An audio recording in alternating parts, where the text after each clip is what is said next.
Hey guys, my name is Tito. I make videos on personal finance on my other channel. On this channel, I talk about other things. Like today, when I'll be reviewing the new Nollywood film on Prime Video, Kofa, The Door.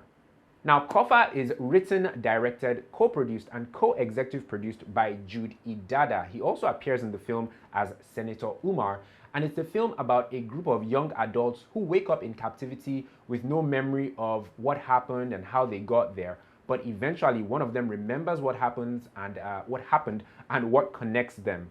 And this film was a big hit at AFRIF back in 2022, and it even won some awards at the AFRIF Awards. It won the award for Best Film, for Best Screenplay, and Etim Effiong won the award for Best Actor for his role in this film. And it's safe to say that I've actually been looking forward to seeing this film for almost 2 years now because of the hype, right? Was it worth the hype? Was it worth the wait? We'll find out together before the end of this review. Before we go further, guys, please do me a small favor and like this video by clicking on the like button and subscribe to my channel as well by clicking on the black subscribe button. You doing those things would help me, this video, and my YouTube channel a great deal. Please do those things. Some of you are still watching and still haven't done those things. Please, guys, like and subscribe. Now, I didn't mention it earlier, but this will be a spoiler-free review. Because if I tell you I fully understood what happened in this film, Kofa, I'd be lying. So I'm going to play it safe and do a spoiler-free review. Now, the movie does have an impressive cast. It stars Etim Effiong, Ijeoma Grace Agu, Ennyinna Nwigwe, Beverly Naya, Udoka Onyeka, Charles Etubiebi, Zainab Balogun, Shawn, Faqua, and Kate Henshaw, to name a few. It's a star-studded film. The performances in this film were unique in the sense that these are actors playing people who are being held hostage. So that's different, first of all. Secondly, these are also characters that are in their underwear, and you don't see that either much from Nollywood.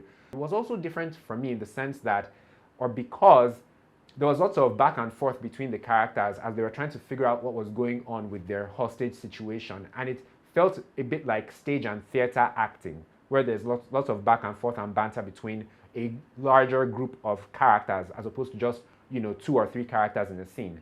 So it was unique in that regard. I appreciated it.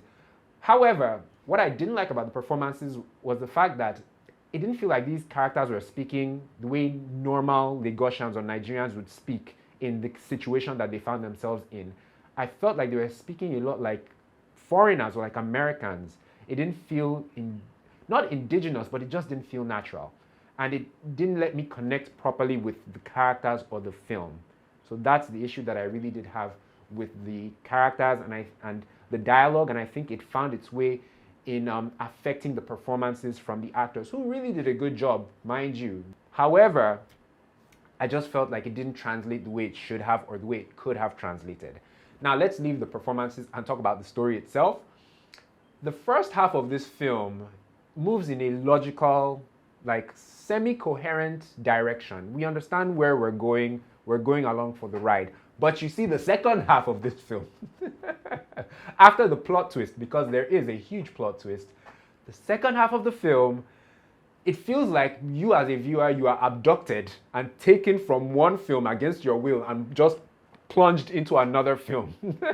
I felt quite lost at a point, and sadly, the second half of the film didn't feel very coherent or congruent with the first half. I saw what they were trying to do, but they didn't do a good job of blending the two halves of the film, in my opinion.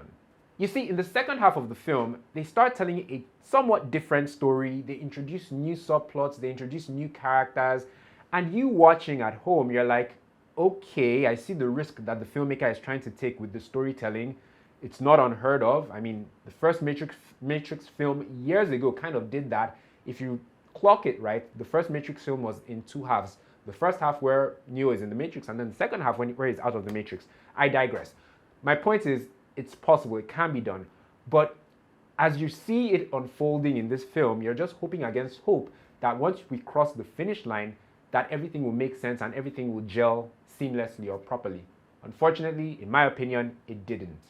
Now, what I didn't like about this film was some implausible elements. There are a few, but I'll just name like 3. First of all, the fact that there are 2 characters in this film who saw it fit to try and make out while in captivity, on day 1 of captivity.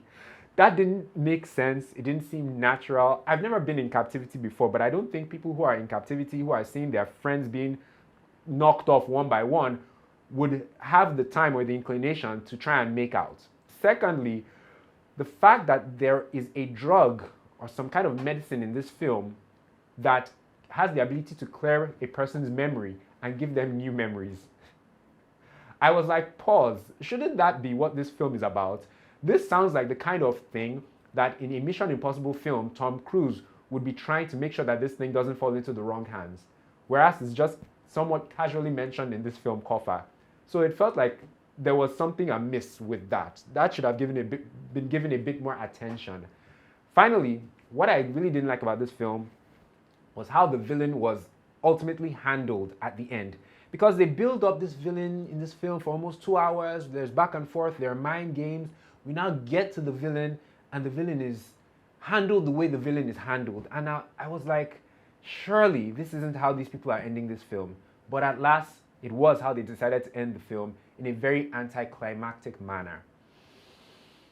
In conclusion, I think that this film, Kofa, was only a big deal because it touched on a socio-political element. It touched on insecurity up north in Nigeria, and to be more specific, the Chibok girls and abduction of school children and whatnot. So it had social relevance, and I think because of that, people gave it its props, and it was held in high regard at AFRIF and so on.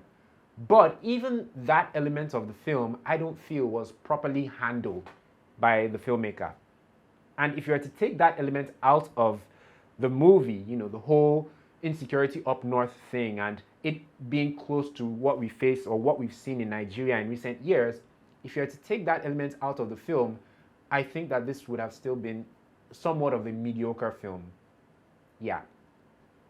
Anyway, I rate this movie, Kofa the Door, with 1 jollof over 5.